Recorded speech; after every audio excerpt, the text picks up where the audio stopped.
Welcome to Education, Leadership, and Beyond, Surviving and Thriving. My name is Andrew Marata, host of the show, and thank you for being here on this beautiful day. It is Wednesday, May 6, 2025. Welcome to the show. Proud member of the Education Podcast Network, Voice Ed Radio Canada. Wherever taking in the shows, thank you for tuning in. It is School Nurses Day today.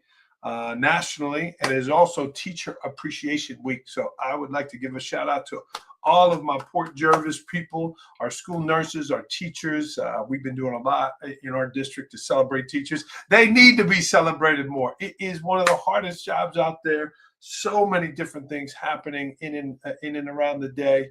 Our school nurses do so much more than just Band-Aids. It's the love, it's the care, it's the big picture of the child. So a shout out to all of those folks there. We are going to meet a New York school principal today, Brianna Lanoye from Buffalo, New York, a lifelong Buffalo.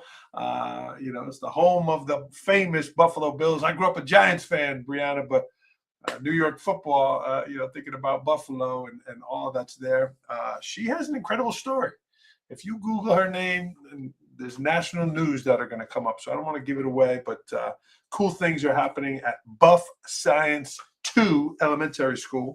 We'll meet Brianna Lanoye in just a moment. I do want to thank IXL for sponsoring the show. Brianna's school and Brianna as a leader use IXL, and here is a word from them. I'd like to thank IXL for sponsoring today's podcast. Over 1 million teachers use IXL in their classroom every day. IXL is the most widely used online learning and teaching platform K through 12. It empowers schools with complete curriculum, thousands of instructional resources, robust reporting, assessment data, and more. It saves teachers a lot of valuable time with ready-made plans aligned to the standards and the textbooks. Built-in engagement tools like custom competitions make learning fun for students. And IXL's diagnostic is research proven to be a strong predictor of performance on standardized assessments. And the best part, everything I just mentioned is all integrated into one platform, so you can simplify your ed tech tools. Visit IXL.com to lead your students towards data-driven excellence today. The link is in the show notes. And again, appreciate IXL sponsoring today's podcast. All right. Thank you for that. Definitely check them out. That link is in the show notes. Let's get started. Last weekend was the Kentucky Derby, right? And I'm not a big gambler. I'm not, but it's an event. So we watched it. We made sure we watched it. We were out to dinner. Everyone, boom, turned. And, you're watching it and it looks like just like any other horse race. And then out of nowhere, last place, Golden Tempo, just bam, right past everybody. Was in last place, was not even on the board, and won the race. Like that second half just took off, and it was so inspiring. It was such a great thing. The first female trainer ever, and it reminded me, we've all been in last place before. We've all finished last. Brianna's going to tell a story about how she tried to start the charter school up there and didn't get it, right? We've all been in last place. But keep running, keep going, keep moving, and put that energy in, put that work in, put that time in. And Golden Tempo won the Kentucky Derby from coming in last place. It was the most exciting thing. And it reminded me, it's not where you start. It's where you finish. It reminded me to keep running hard, keep pushing, keep going. I found it so inspiring what happened there. And that's my message for you today. Keep moving forward, keep rolling, keep running, and good things are going to happen to you. Speaking of good things, live from Buffalo, New York, here she is, Principal Lanoye. Welcome. Hi, Andrew. Good to be with you. Thanks for coming on. Oh, I'm so excited to be here today. Thanks for having me. Yeah. Did you just get in from school? Like, was it a crazy ending of the day that you just got to the podcast, or you had some time now? So I just got in at like 4:55. So we had our last day of New York State testing today. Our kids rocked the assessment. They worked so hard, showed all their work. They did an incredible job. And then we had our girls on the run practice. And I actually drive home a couple of girls from there. So they're working hard and then they're doing double time. So I got to drop them off, hear about their days. And then I got home and I'm on here with you now. Awesome. Well, Brianna is the founding principal, as it says here. Is it Buff Sci 2? Yeah, so our full name is Buffalo Academy of Science Charter School, but we just go by Buff Sci. Buff Sci 2, and you're the Yeah. founding principal there. Brianna, amazing story. You started with 60 students, and now you're up to 400. Yeah. Give us some ways that you've grown the school, that it's gotten to such success. And then the second question is going to be like, what have been some growing pains along the way? Because I'm sure it was not an easy road. Absolutely. I would love to talk about nothing else or nothing more than Buff Sci too. I'm really proud of the charter that we've built, and the growth comes from the people that are there, as you know, and you've mentioned, just like your community, your team. That's what drives everything that you do. So getting the right people, a small group of committed citizens that are willing to put in the work and give kids what they deserve, and then excellent things can happen. But it wasn't always that way, right? We started with just 8 teachers in the thick of COVID. No students were allowed in school. And so there was a lot of challenges that we had to navigate, but we did supply drops every week with our small team. Eventually, we were able to bring in students weekly. We would do a lot of home visits. We just tried to make it as accessible as possible for our families. We're situated right on the east side of Buffalo, and majority of our students do come from the surrounding area. So we were able to get to a lot of our families in need. And yeah, to go from not having kids in school to then doubling our size and having kids in school, we didn't kind of get to work through any of those other growing pains that you normally do when you're building operations. So we definitely felt the strain of operations. But in the second year, I was able to add on who's my assistant principal, who's phenomenal. And I couldn't think of a better partner. And that really transformed our work together, was being able to find someone that we could work together and really were invested in our shared why of why we do this work. We love students. We love seeing them successful, and we love empowering teachers and seeing them feel successful as well. So definitely areas of growth. It was in the throes of aligning everything to the science of reading, which we know is research based and what's best for kids. So we built out our systematic phonics program. We use IXL, which we absolutely love. And we were able to build out a literacy program that we're really proud of now. It wasn't always looking that way, but we are really excited with where our students are performing now, and where they will continue to grow based on the changes that we've made to our literacy program. Wow. I love your enthusiasm, Brianna. I can tell you got great positive energy. Thank you. I love what I do. Yeah, you can tell. You mentioned IXL, Yeah. and it's great to hear that it's worked for you. Specifically, you as the principal, are you Yeah. looking at the data? You following the assessments? How do you use it as the leader to help move your district forward? Absolutely. So we love using IXL. Actually, we finished state testing today, and I went by a classroom and they were in a heated math competition with their own customized leaderboard. So I was going in, I was like, oh my God, kids were getting so excited to see their names on the screen. And again, to do more math because it's fun. So we really look at the diagnostic assessment, right? To think about where we're placing students. We use data to inform all our decisions. So maybe they might need tier 2 in the classroom, or maybe they need additional support from a tier 3 specialist. So we use our math and literacy specialists to make those groups. And then we have students working on those specific skills during a lot of our teaching is station centered. So they'll have the main lesson and then they'll be in groups rotating based on the data. So then students are able to target the skills that they need to based on what IXL informs us of. And we've seen kids are so excited to like master those skills. Like every time they get a star, they're like, oh, look at my screen. And they want that, it just gives a lot of positive feedback, and they feel really proud that they are growing in the areas that they need to. Yeah, awesome. Good for Yeah. you. Brianna, year 6, you're kind of past that rookie stage of 3-4 years, and you're considered a veteran now. Oh, wow. 6 years there. What have you learned about principal leadership? What's some things now that you've learned in the role? Yeah, something I wish I could have told myself early on is you don't have to have all the answers. Starting out really young in this role, I felt like I had to, and I made a lot of mistakes because of that.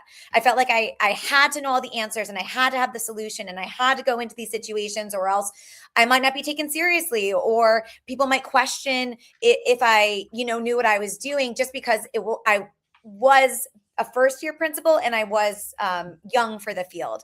I learned really quickly that I had to ask the right questions, but not know all the answers and rely on my team and especially my second and third year hiring got so much better than my first year, but not to be scared to have people who are smarter and more skilled than you. You should have those people. You want to put the best people in front of your kids every single day.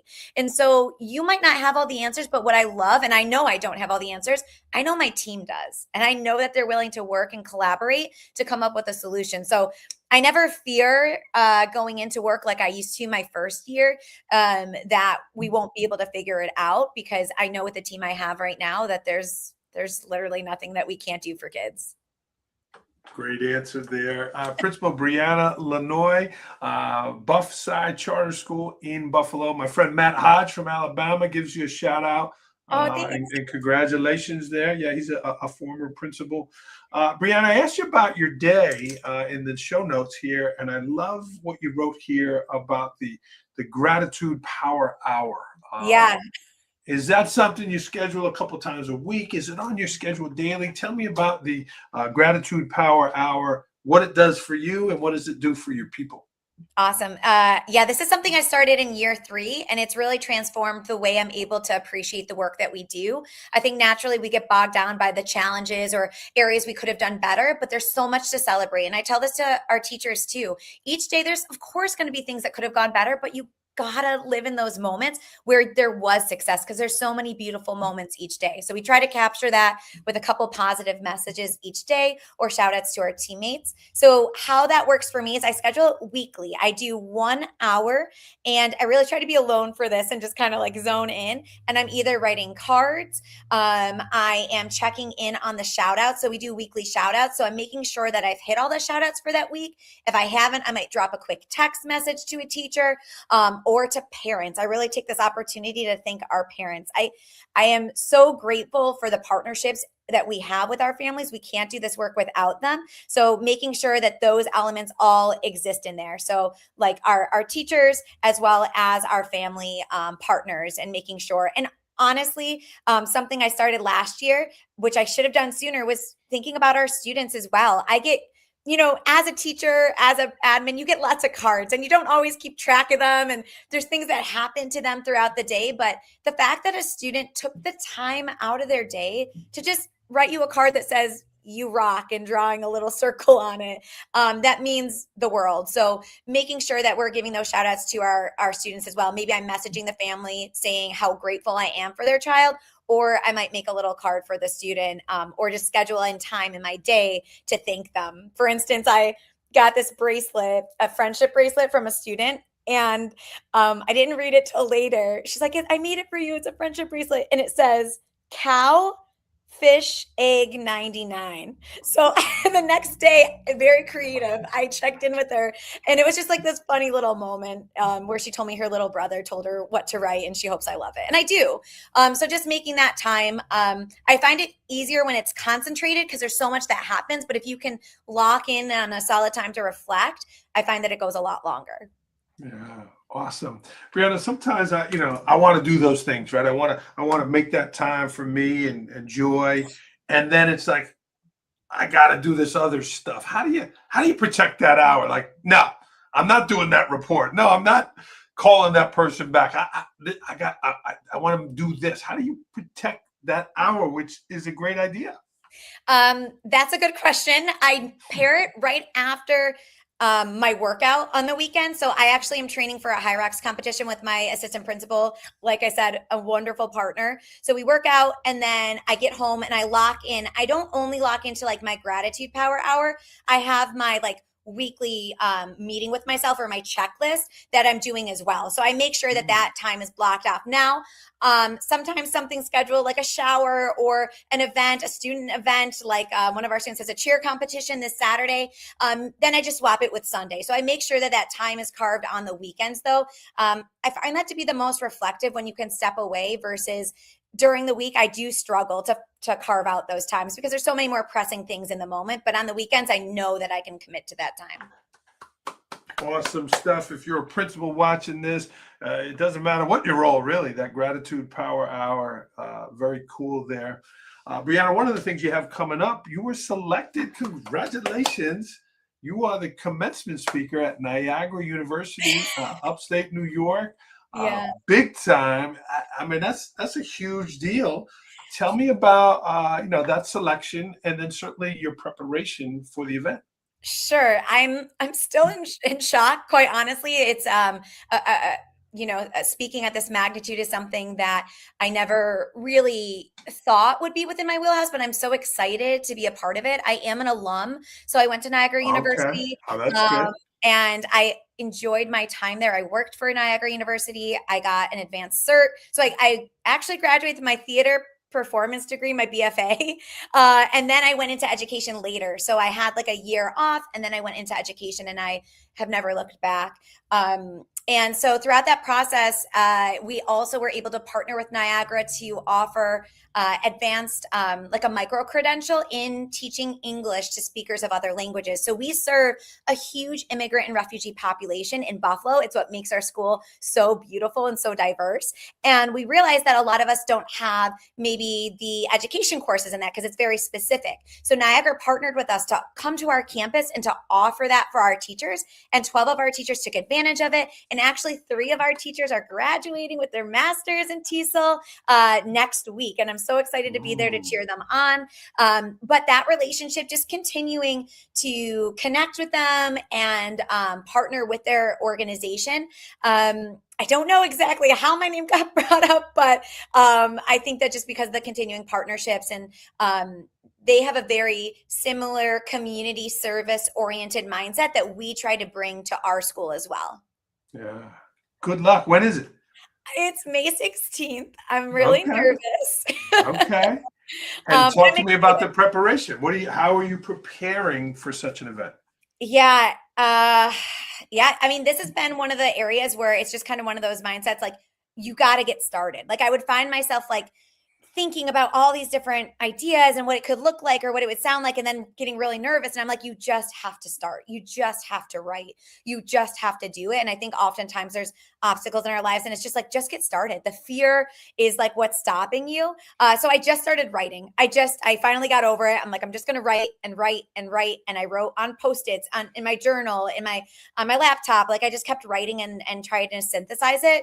About 2 weeks ago, I had my older sister listen to me and she gave me great feedback. And then actually a former professor just listened to me the other day and gave me feedback. So I'm growing and I like where it's at, but without feedback, it would never be where it is now. And I think the other thing is I did some research. I called a lot of the alums and I was like, hey, what do you remember about our commencement speech? And most people didn't remember anything. So I felt like a sense of relief, but then I was like, but wait, I want to say something memorable or I want to leave an impact, right? Because our words are so powerful. So it made me feel relieved. And then it kind of made me like dig in even deeper because I'm like, wait, now it's a challenge. I want to say something, worth remembering. So it's been a great process. I'm so grateful for my friends and family that have supported me, and hopefully it goes really well on May 16th. It absolutely will. I'll be on YouTube on May 17th. I'll get the video. Friends, this is Brianna Lanoye. Again, big speech coming up. Speaking of speaking, Brianna, I like to show this during the podcast. It is that time where schools and businesses are booking for summer events and fall events. And so here's a little word about my speaking and again, making that impact like you should. Are you looking for a speaker for your next event? What is it? Opening day of school, a summer leadership event, professional development for next year, a business meeting? Andrew Murata is ready to be your speaker. For the past 7 years, Andrew has been speaking to schools, businesses, and civic organizations, bringing energy, enthusiasm, and real connection to every audience. Connect with Andrew to learn more. He would be honored and excited to support your team with spirit, motivation, and inspiration you're looking for. Very cool there. Thank you for that moment there, Yeah. Brianna. I'm excited to connect with you about your speaking after this too, because our school would definitely love it.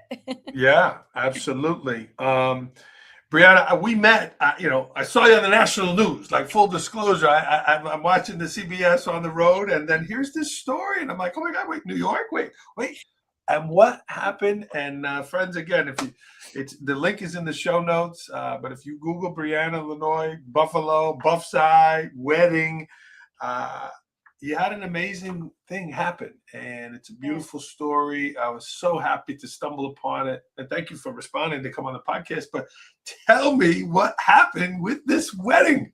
Yeah. Again, something I'm still in shock by. And I reflect on and watch that video, and it still has the same power and meaning today that it did on that day. So I guess I was engaged for just under a year, and, everyone knew the wedding was coming up, and students would ask me about it, and they were so excited because my husband helps out at the school a lot. He helped put in our flooring for the 3rd floor. He's done like our lawn care. He really jumps in on our service days. So the kids know him too. And they were just really excited about it. And I was just like, I think I made an offhand comment. I'm like, oh, I just wish I could be at the school and be with the kids, and it would just be so beautiful and so amazing. And my assistant principal made it happen, and in a way that I had never thought would happen. So basically, it was a normal day. Someone was filming, but she told me it was because it's one of the other teachers. She's like, oh yeah, we're going to do our honor roll at the end of the day, which was on the calendar. So she's like, I just want to film it because I'm going to be doing this. I was like, yeah, that's a great idea. You rock those ceremonies. And she's like, I'm going to look nice tomorrow. And I'm like, okay, yeah. I did not look nice. I think it was a hint, but I did not look nice. So we just started. She came up to me and she's like, hey, I need to take you.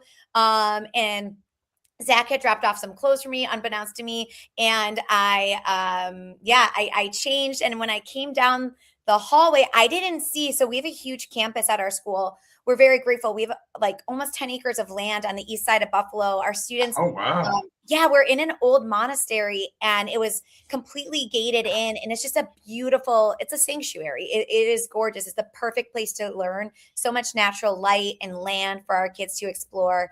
But you can see everything. So I was being shielded as I'm walking across this hallway that has, windows on both sides. And I got downstairs and I saw 2 by 2 our pre-K students holding a rose of two representatives from each class, and then our kindergartners holding a rose, and then our first graders and our second graders. And I was beyond myself. And then I saw the teachers lining up, and I'm like, oh my God,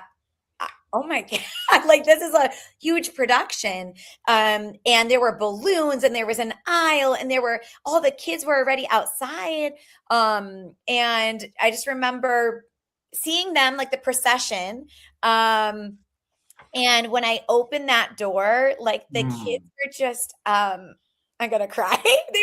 They were just cheering and so excited. And that is the energy and the enthusiasm and the love that kids have, no matter what. It could have been me. It could have been another teacher. It could have been anyone, but they love to celebrate. They love to support others. And it was just the most beautiful thing. And then the most amazing part too was that my middle school students that are now, that started with us in kindergarten or first grade, came from the middle school and had practiced with Miss Champlin, and were, the officiant, and they gave speeches, and they spoke a lot of truth, right? Kids have so much power in their words. So what I loved most was the whole audience was listening to them and listening to them talk about love, because kids know so much about it. So, and then it ended in a dance party, and it was super cool.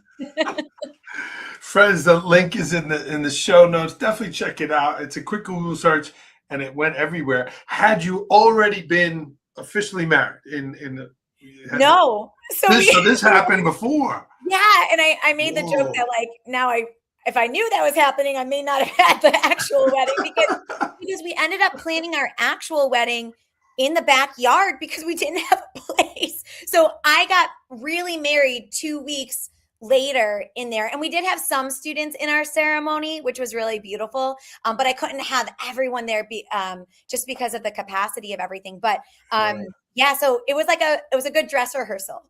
Wow.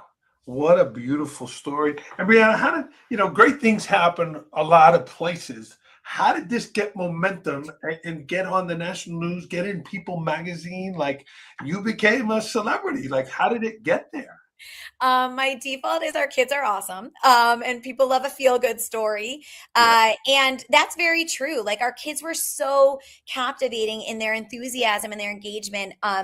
And I think that, like you said this earlier, people love love. People love to celebrate and right there along with you. And we didn't know exactly where it was going to go, but people started sharing it out. And then I really don't know, but it just kind of started snowballing to the point where I was, not to be rude, I was kind of getting annoyed because it was like interrupting the school day. I'm like, wait, no, I got to do this and this and this, but I got school going on. Yeah, I got school. I don't know what this is, but I'm very grateful, and we had a great team that helped both the assistant principal and myself navigate it because we didn't know how to respond to the news outlets at all. We just kept kind of doing it, and our perspective was, okay, if we can get some of our kids on the news and get their voices out there, why not? Like, why not share that? So it was really cool. We kept rotating through students that were interviewed. But the hard part was, like, if they didn't use their interview, so then we just like try to give them a prize. But yeah, so it was really great to see our students' voices lifted up and to celebrate alongside them. And it was just this year. It was October. Yes.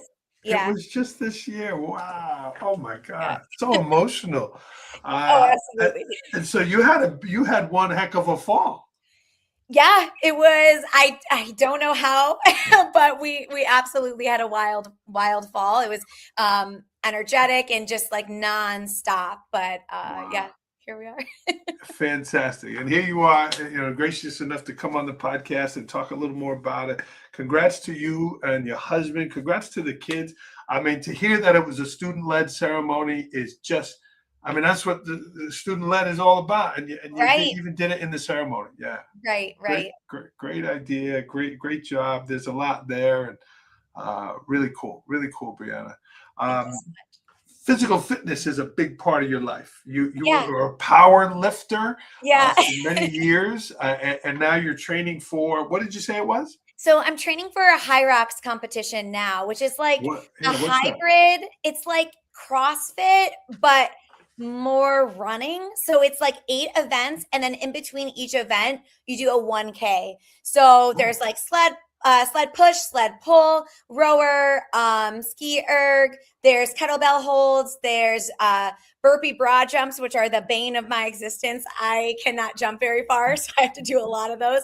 But what's nice is I'm doing it with my partner, like my assistant principal, and we're partners in it. So we are going to, basically, you can tag out. So as soon as you feel like, if it's 800 meters and you're feeling good up till 200 meters and you tag out, the other person continues, and then you just keep going back and forth.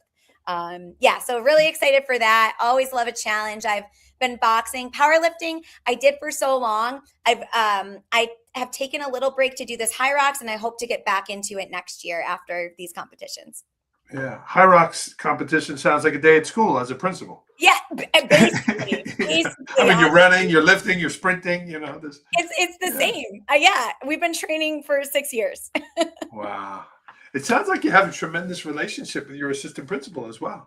Yeah, she is amazing. I think that you need a good partner in this work, and you need to find someone who's aligned with how you view kids, how you talk to families, how you believe in their limitless capacity. And I'm just so fortunate that I have found that because there's so much work that I think would feel like work if I didn't have her, but we're able to split that and divide and conquer. And when I can handle more, I'll take more. When she can handle more, she'll handle more. And it's never like, okay, I need to send this out, or you need to send this out. It's like, oh, do you want to send it out? Okay, great. All right, do you want me to send it out? Great. We really work together, and we try to model that for our teachers, which I think is great because they are so selfless and so collaborative. And we just, we exist, to do this work together and with our teachers. Yeah, fantastic. It's great to see educators collaborating and working together. Yeah. Brianna, all leaders are readers, right? And you're a busy person, I can tell, right? Running from school here, again, your energy, you have your dinner tonight, whatever, but what's something you're reading now? Sure. So the book I just finished, and I actually just bought the sequel to it, is The House in the Cerulean Sea. It's by TJ Klein. It's really good. And I haven't picked up like a fiction book in a really long time. But the themes are just so universal and I loved it. And I'm like, usually like, I want to read, I have this mindset, like, okay, I want to read that I can apply to my work and I can apply to this, but like the themes of love and standing up for what is right. And I fell in love with a lot of the characters in the story because they were just unapologetically themselves. And it was beautiful. Say the author again. Sure. TJ Klune. Sorry. TJ Klune. Okay. Kalune.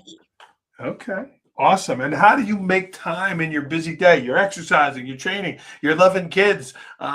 Is it at night? Or you have a little time? How do you make time to do the reading? Yeah, it's never been perfect. I think I go through different phases. I was trying to read, and pretty consistently I developed a habit of reading like 15 minutes before I went to bed. That is not working though now. It has worked like in my previous years. It's not working for some reason. I am falling asleep. Like I'm like getting upstairs and I'm just asleep. So I've been doing it on my Sunday mornings. So usually my gratitude and everything's on the Saturday. And then Sunday I wake up and I read and then I go to my work. So I do it before I work out because it gives me a hard stop, because if I don't have a hard stop, I'll keep reading because I'm so invested in the story. Yeah. I love it. I love your enthusiasm. What's something else you wanted to share, Brianna? I've been asking all the questions. What's something that you wanted to share?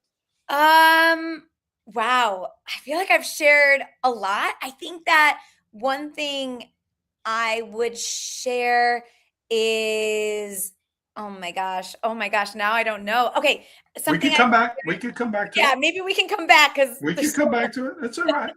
Give me the three principal things. You're a principal 6 years. She's the principal at Buff Sci school in Buffalo. 3 things every day principals should do. Bang. Yes.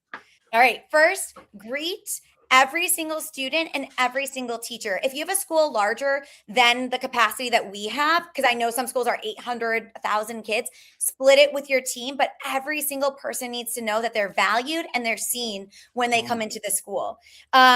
And then secondly, model the language you want to hear. I can't tell you how many times people will share like, oh, this happened or this happened, but we have to reflect on our language and people are going to give us the same energy. So just model whatever you want to, however you want to be treated, however you want people to talk about kids, however you want people to talk about families. It starts with you and you have to model that for your community. And then it's kind of like going in with the rise of AI, but just bring your human to work. Assume the best. If someone walks in late, it's really easy for us to immediately be like, oh, the duty was late and this happened. But I always try to send a message like, hey, are you okay? First, or checking in, everything good? All right, I need you over here. But first checking in, there's been moments where I haven't done that and something wasn't okay. And I wish I would have done that because people really want to do their best. And it's just better to assume the best of intentions than to ever think that someone's doing something maliciously. Yeah, I like that. Bring your human. Yeah, bring your human. Awesome.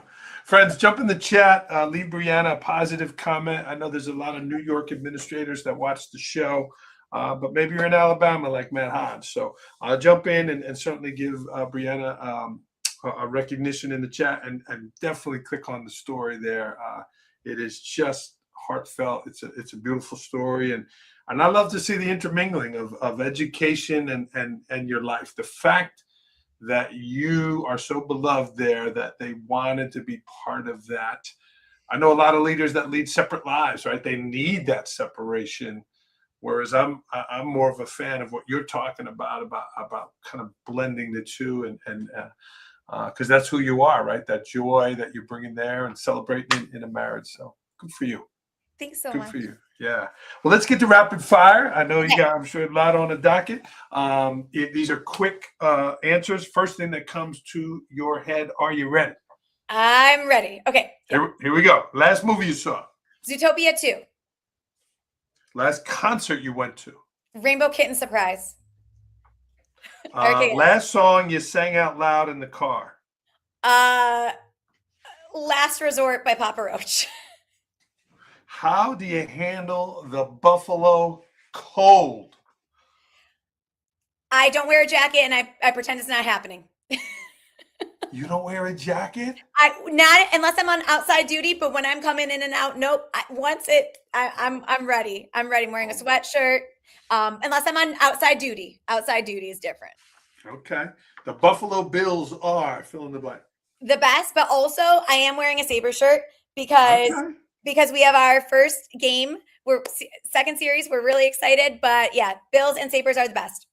Okay. She's a lifelong, is it person from Buffalo? Buffalonian? Buffalonian. We're Buffalonian. Buffalonian. Have you ever jumped on the table at the tailgate? I personally have not. I have been there where many people have, but I have not personally. I would think there's a lot of separated shoulders there. You know? It's dangerous for sure. But I love one thing you've learned as a newlywed. To appreciate one another, appreciate everything. Good answer. What's for dinner tonight? Actually, see, I appreciate Zach. He told me he made some pad thai. So I'm really excited after this call to get some pad thai. Podcast celebrity going down, having dinner on the table. I love it. This summer, you will fill in the blank. Have a rocking summer program, and I'm going to Machu Picchu for my honeymoon. Wow. That's a great place. Fantastic. What is a pet peeve of yours? Complaining, low expectations, no inaction, not taking action. Best new principal advice. Okay. Don't try to be someone other than yourself. Be authentic, be human, be yourself, and the answers will come. You don't have to have it all figured out. One thing you are curious about. I'm curious all the time what our kids are thinking. Like I'm always just like watching interactions. I'm just wondering what's going through their minds. They're so creative. So yeah. Something about Brianna Lanoye that people do not know about. To fall asleep, I listen to animal attack podcasts, which seems antithetical to falling asleep, but it really is nice. Like it's something totally separate. And it's called Tooth and Claw. And I love it. It's all these different animal attacks. It's really good. And animal facts. We are going to separate from the rapid fire. I have a follow-up question. Is it actual sounds of animals? No. Or is it people talking about this? It's commentary. No, it's commentary. No actual attacks. They're usually, and they're funny guys, and it's really lighthearted. Usually everyone survives, so it's usually a good ending. Okay, so it's not like a lion, chomping. No, nothing like that. What does your husband think about this going to bed strategy? I appreciate him. He allows it to happen. Wow. I think he likes it too. This is Brianna Lanoye, friends, principal, Buff Sci. You did fantastic. You got great energy, Brianna. Check her out in the show notes. Check out IXL in the show notes, and we appreciate you tuning in. Brianna, I like quotes. You said a lot of great things here. You can tell you love your school, you love kids, you love education. Give us a quote to end the show. Okay. Lately, what's been resonating with me is an E.E. Cummings quote, which is, "It takes courage to grow up and become the person you really are." I think there's so much innately in each individual, and we have to, trust in that and not be changed by societal norms or any expectations, but be true to who we are. Brianna Lanoye, friends, check her out. You could do the Google search; it'll bring you to the school. Brianna, is that the best way people to get in touch with you? Yeah. I mean, the news obviously found a way to get in touch with you. My just email. going through the school website. Yeah, my email's on the school website. I would love to hear from anyone. Yeah. Awesome. Well, we're gonna get rolling. Brianna, you stay on the line, everyone, and keep surviving and thriving. Great job, Brianna. Thank you. Bye bye.